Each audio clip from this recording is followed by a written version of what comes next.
Hi everyone, welcome to our live stream for this afternoon in our um, student hacks and student life, and it's ang mga tips po natin sa araw na to. Welcome po sa ating channel. If you are just new to this channel, you can uh, like and share and make a comment down below, and you can also subscribe us and ring the notification bell for you to follow some of our videos and updates, loads of educational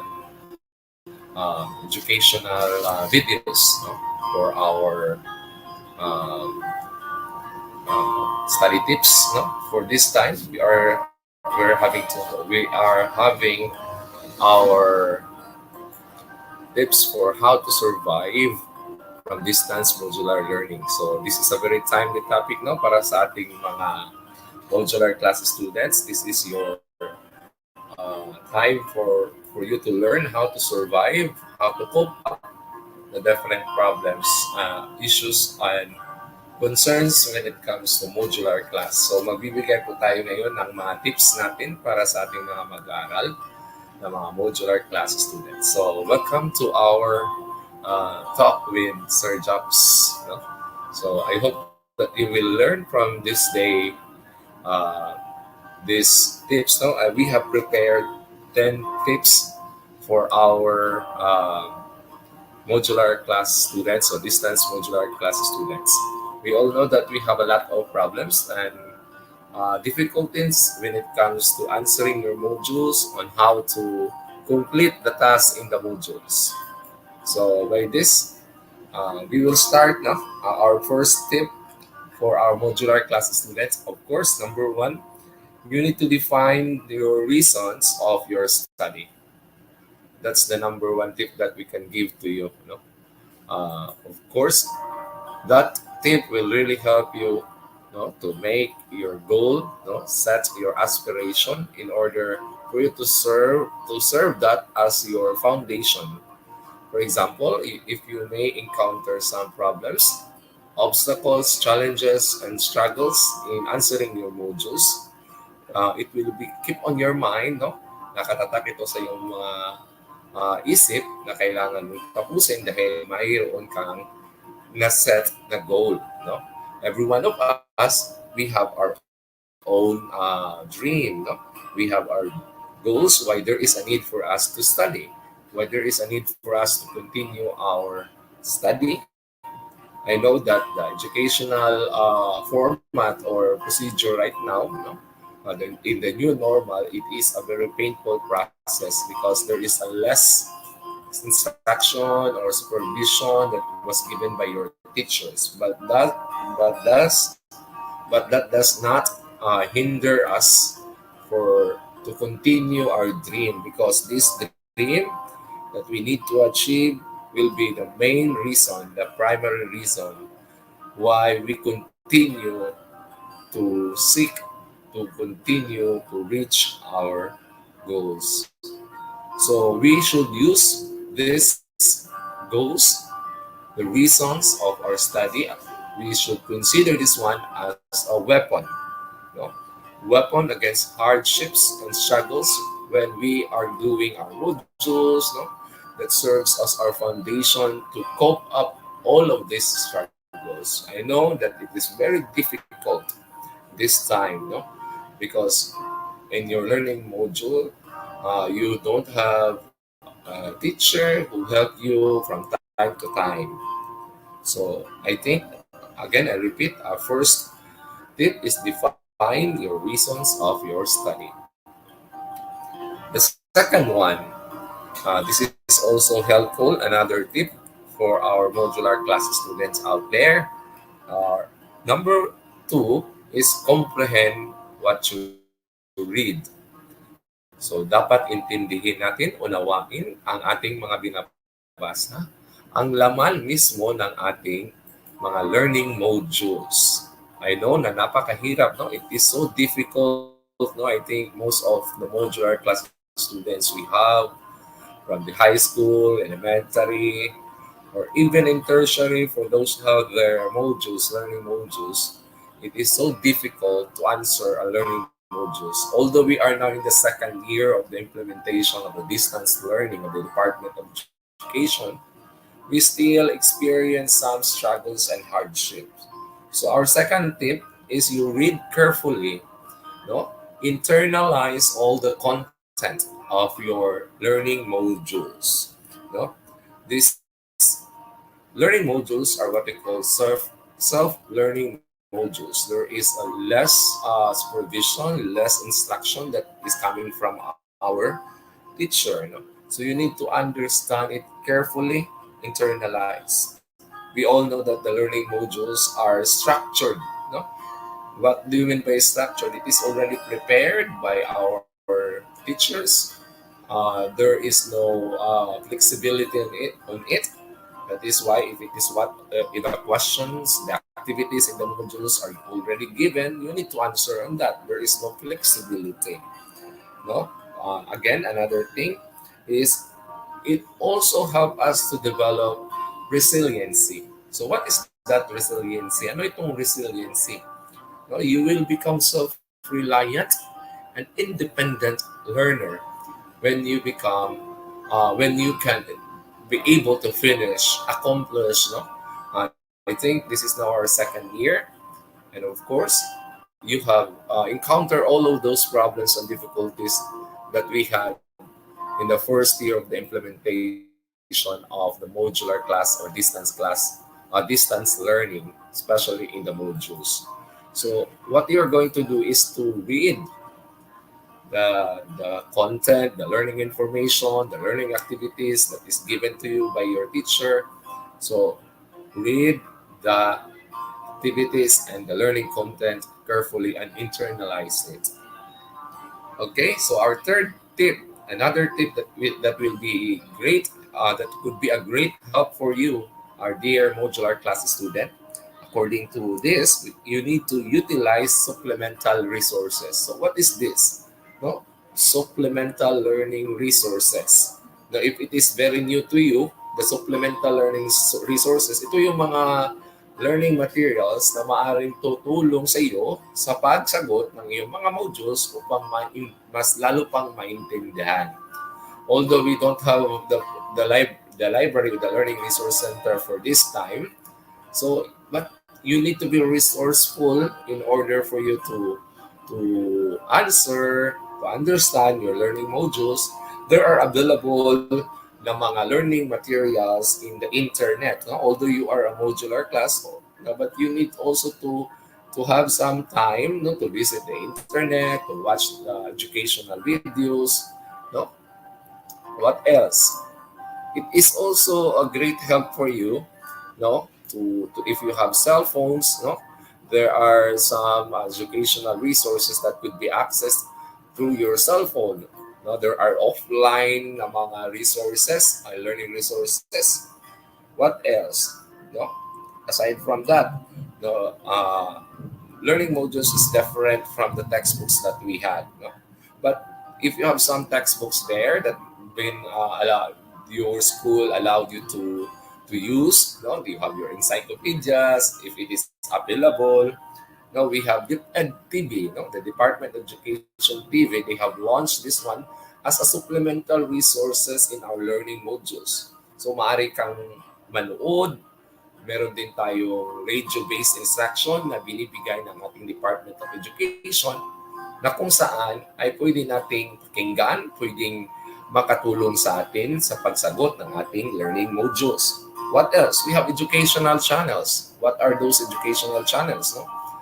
If we still remember in our experience, no, we have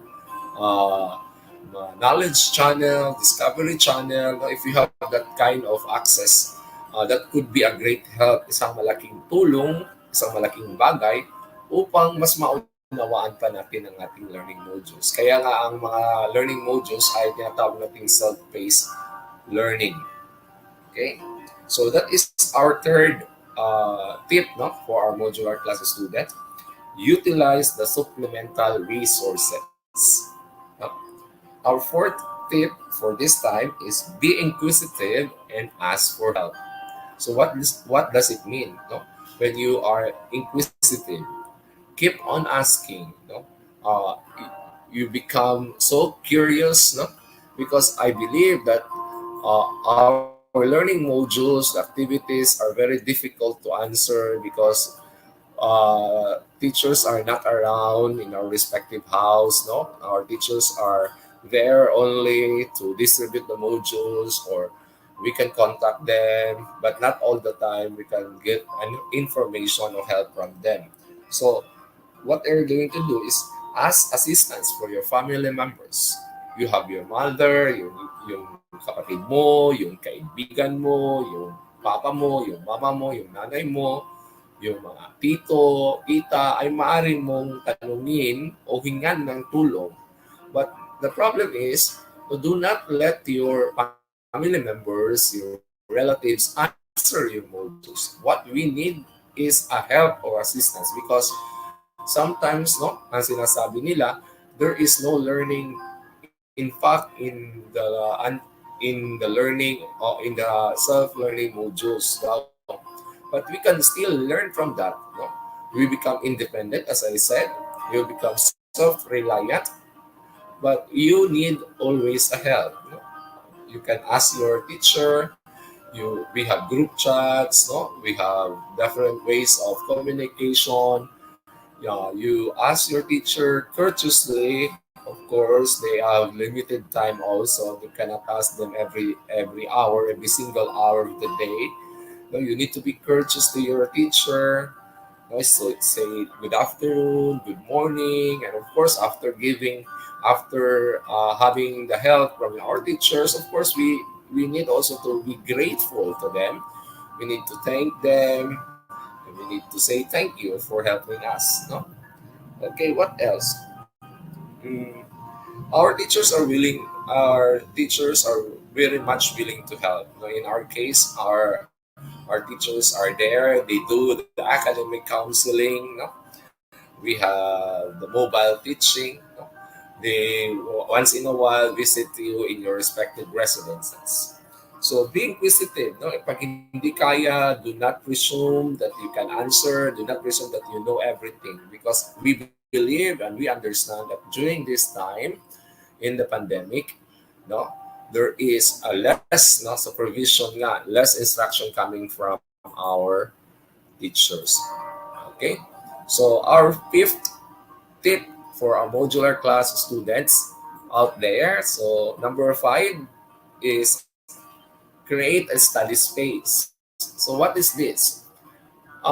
There's no need for you to have a luxurious space. There is no need for you to have a very big space for you to have your study and answering your module. What is important is you have a conducive, no, and comfortable learning study space, which is free from distraction. What do you mean by free from distraction? Of course, avoid some unnecessary noise.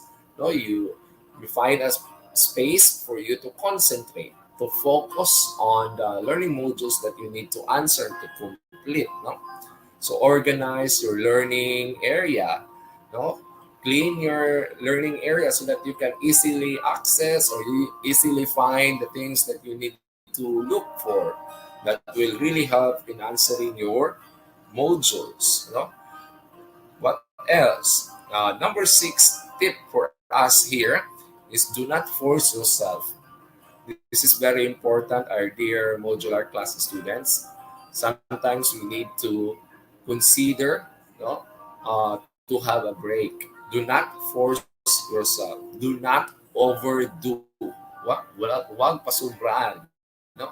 Kailangan alam natin kung hanggang kailan, hanggang saan lang ang pwedeng i-allot natin o ibigay natin na oras para sa pagsagot ng ating mga learning modules. No? Please remember on this, too much asked won't last. So kung masyado tayo mabilis, hindi ito tatagal. So one at a time. Take it one at a time. So make a schedule, no?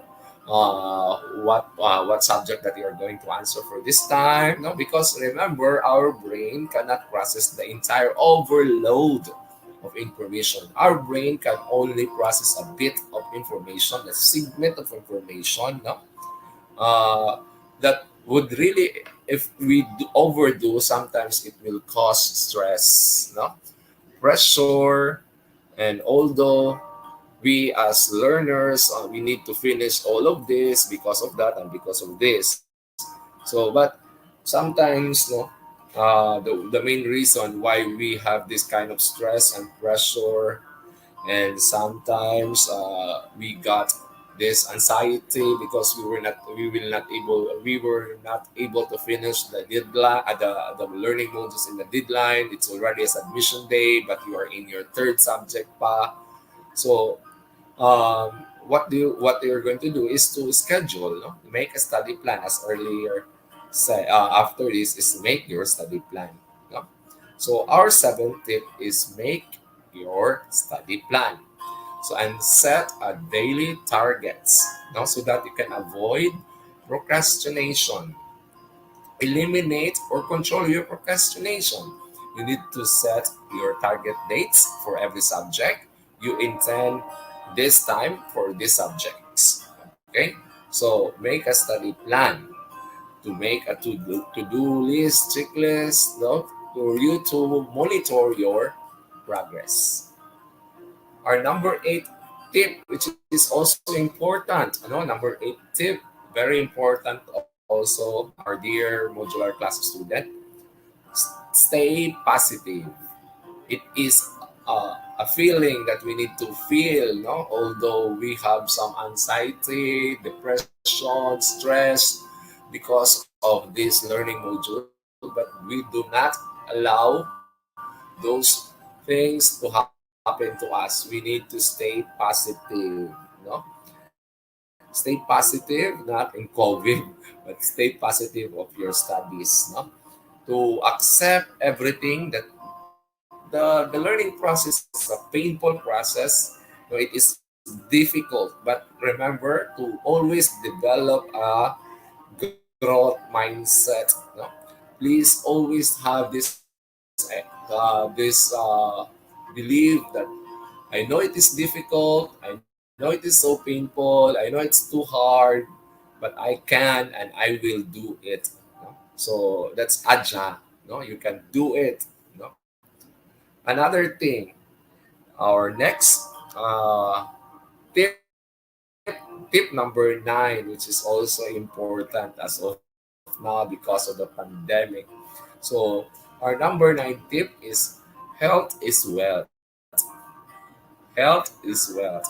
That is so important as of now because, no, although we have some problems with the pandemic, so you need also to take break, no? Do not force yourself, no?